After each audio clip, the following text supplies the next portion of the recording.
وہ بیوی کے کردار کی وضاحت مانگنے کے بجائے خود روتا جا رہا تھا۔ میں گھبرا کر آگے بڑھی۔ مجھے خوف تھا کہ باہر سب شوہر کے رونے کی آواز سن کر ایک دم اندر آ جائیں گے۔ سب حیران ہوتے کہ یہ لڑکی کیسی دلہن ہے کہ پہلے ہی دن اس کا شوہر رو رہا تھا۔ میں نے اپنے شوہر سے کہا کہ میں معافی مانگتی ہوں، میں اپنے کردار کے اس داغ سے واقف تھی، پھر بھی شادی کر کے تم جیسے شریف مرد کی زندگی میں چلی آئی۔ میں نے اپنے شوہر کو صفائی دینے کی ناکام کوشش کی تھی۔ میری بات سن کر میرا شوہر گھبرا کر ایک دم سے کھڑا ہوا، کہنے لگا اس چادر کو اٹھا کر کہیں چھپا دو، میری ماں کو اس چادر کے بارے میں کچھ بھی مت بتانا۔ میں منہ کھولے حیرت سے اپنے شوہر کو دیکھ رہی تھی۔ وہ تیزی سے اپنے چہرے کے آنسو صاف کرتا ہوا کہنے لگا، جلدی کرو، میں دروازہ کھولنے والا ہوں۔ اگر میری ماں نے اس بے داغ چادر کو دیکھ لیا تو تمہیں پورے خاندان کے سامنے رسوا کر دے گی۔ اس چادر کو چھپا دو، میں اپنی ماں سے کہہ دوں گا کہ میں چادر بچھانا بھول گیا تھا۔ شوہر کی بات سن کر میں بری طرح الجھ گئی۔ میں تو اپنے دماغ میں وضاحت اور صفائی کے الفاظ جوڑ توڑ کر رہی تھی، مگر شوہر کی بات نے مجھے حیران کر دیا تھا۔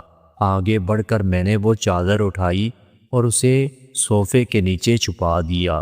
میرے شوہر نے دروازہ کھولا تو میری ساس اندر داخل ہوئی، مجھے پیار کرتے ہوئے سیدھے بستر کی طرف چلی آئی۔ شاید وہ سفید چادر دیکھنا چاہتی تھی، مگر بستر پر چادر موجود نہ پا کر وہ بری طرح غصے میں آنے لگی۔ سوالیہ نظروں سے بیٹے کو دیکھنے لگی، کہنے لگی سفید چادر کہاں گئی؟ باہر سب بوڑھیاں بہو کا کردار دیکھنے کے لیے بے چین ہیں، میں سفید چادر لینے آئی تھی۔ میری ساس نے اپنے بیٹے سے سوال کیا تھا۔ میرا دل دھک دھک کر رہا تھا۔ میں ڈری ہوئی اپنے شوہر کو دیکھ رہی تھی۔ تھوڑی دیر کے بعد وہ کہنے لگا، ماں میں وہ چادر بچھانا بھول گیا تھا، آپ جا کر سب سے معافی مانگ لیں۔ میری ساس یہ بات سنتے ہی غصے سے کہنے لگی، میں نے تمہیں کل کمرے میں بیچتے ہوئے بار بار کہا تھا، پھر تم کیسے اتنی بڑی بات کو بھول چکے ہو؟ تمہیں اچھے سے پتہ ہے کہ یہ ہمارے خاندان کا رواج ہے، اس کے بغیر ساری عمر شک کی نظروں کا سامنا کرنا پڑے گا۔ لوگ طرح طرح کے سوال کریں گے، ہمارے خاندان والے پہلے ہی ایسی باتیں کر رہے ہیں، کہتے ہیں ہمیں اتنی خوبصورت لڑکی کیسے مل گئی ہے۔ ساس کہنے لگی، اب اگر چادر لے کر میں نہیں جاؤں گی تو سب کو یقین ہو جائے گا کہ لڑکی کے کردار میں کوئی کمی تھی۔ میں سر جھکا کر آنسو بہاتی رہی۔ ساس کے ان الفاظ پر میرا دل بہت زیادہ دکھا تھا، مگر میری ماں نے صرف اسی لیے اس گھر میں میری شادی کی کہ سادہ لوگ ہیں، کبھی میرے کردار پر سوال نہیں اٹھائیں گے۔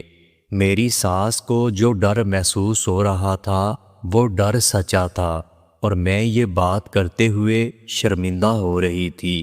اس سے پہلے کہ میرا شوہر اپنی ماں کو مزید جھوٹی باتیں بتاتا، ایک دم میری ساس کے تیور بدل گئے۔ اسے یقین ہونے لگا کہ چادر صبح اٹھ کر ہم نے چھپا دی تھی۔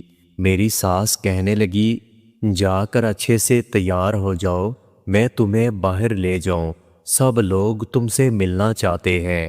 میری ساس نے دروازے پر کھڑے ہو کر پھر اپنے بیٹے کی جانب دیکھا، کہنے لگی، مجھے تمہاری کسی بھی وضاحت یا الٹی سیدھی کہانی سے کوئی مطلب نہیں، اور اپنے ساتھ سفید چادر کو لے کر آنا، ورنہ آج تم اپنی بیوی کو سب کے درمیان بد کردار ثابت کر دو گے۔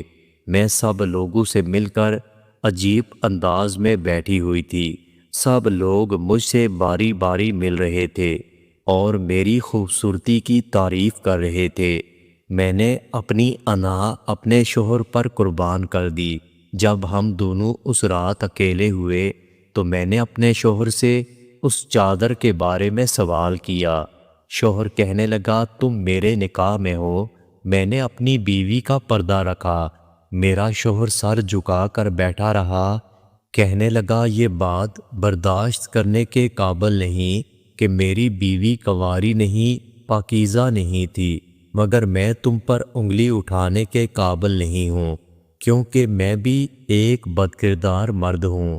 میں نے اپنی زندگی میں ایک ایسا گناہ کیا جس پر آج تک پچھتا رہا ہوں اور اللہ سے معافی مانگتا ہوں۔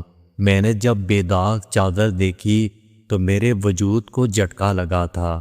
ایک لمحے کے لیے میرا دل چاہا کہ میں تمہیں بالوں سے پکڑ کر گھسیٹتے ہوئے باہر لے کر جاؤں، مگر مجھے میرے گناہ نے روک لیا۔ جو گناہ میں نے کیا ہے شاید وہی پلٹ کر میرے حصے میں آیا تھا۔ میرا شوہر مجھے تفصیل بتانے لگا۔ میں بے چینی سے اپنے شوہر کو دیکھ رہی تھی۔ وہ دیکھنے میں بہت سادہ اور شریف انسان لگ رہا تھا، مگر میرے سامنے روتے ہوئے وہ بار بار ایک ہی بات کہہ رہا تھا، اگر تم داغدار ہو تو میں ایک ایسا مرد ہوں جس نے ایک معصوم بچی کو ایسے ہی داغدار کیا تھا، اس کی عزت کو تار تار کیا تھا۔ میں رو رو کر اللہ سے معافی مانگتا رہا، مگر پھر بھی میرے ضمیر پر پڑا بوجھ کم نہیں ہوا۔ مگر میں نے فیصلہ کر لیا تھا کہ میں اپنی بیوی کو اپنی یہ بات ضرور بتاؤں گا اور اسے یہ حق دوں گا کہ وہ چاہے تو مجھے چھوڑ کر جا سکتی ہے۔ میرا شوہر اپنے حصے کی کہانی سنا کر مجھے دیکھنے لگا۔ اس کی آنکھوں میں آنسو تھے۔ کہنے لگا تم پاکیزہ نہیں ہو تو کیا ہوا، میں ساری عمر تمہارا پردہ رکھنے کو تیار ہوں۔ شوہر کی بات سن کر میری آنکھوں میں اس کے لیے نفرت پیدا ہو گئی۔ میں نے کہا تھوڑی دیر پہلے تک میں اس ڈر کا شکار تھی کہ تم مجھے طلاق نہ دے دو، مگر اب میں خود طلاق لینا چاہتی ہوں۔ مجھے داغدار کرنے والا کوئی اور نہیں بلکہ وہ خود تھا۔ اللہ نے مجھے اس کی زندگی میں شامل کر دیا تھا۔ میں نے اپنے شوہر کو سب بتا کر اس سے طلاق کا مطالبہ کر دیا۔ وہ ایک دم میرے پیروں میں گر کر مجھ سے معافی مانگنے لگا۔ شوہر کی بات سن کر مجبوراً آج میں شوہر کے ساتھ رہنے لگی۔ ہماری شادی کو 3 سال گزر چکے ہیں۔ میری ماں کا انتقال ہو چکا ہے۔ میری ایک بیٹی ہے۔ شوہر نے ہمیشہ میری عزت کی، میری قدر کی، مگر میرا دل اس سے صاف نہیں ہو رہا۔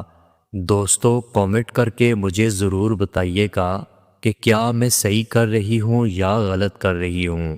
دوستو اگر آپ کو ویڈیو اچھی لگی ہو تو ویڈیو کو لائک اور میرے چینل کو سبسکرائب ضرور کیجیے گا اور اپنا بہت سارا خیال رکھیے گا۔ ملتے ہیں اگلی ویڈیو کے ساتھ۔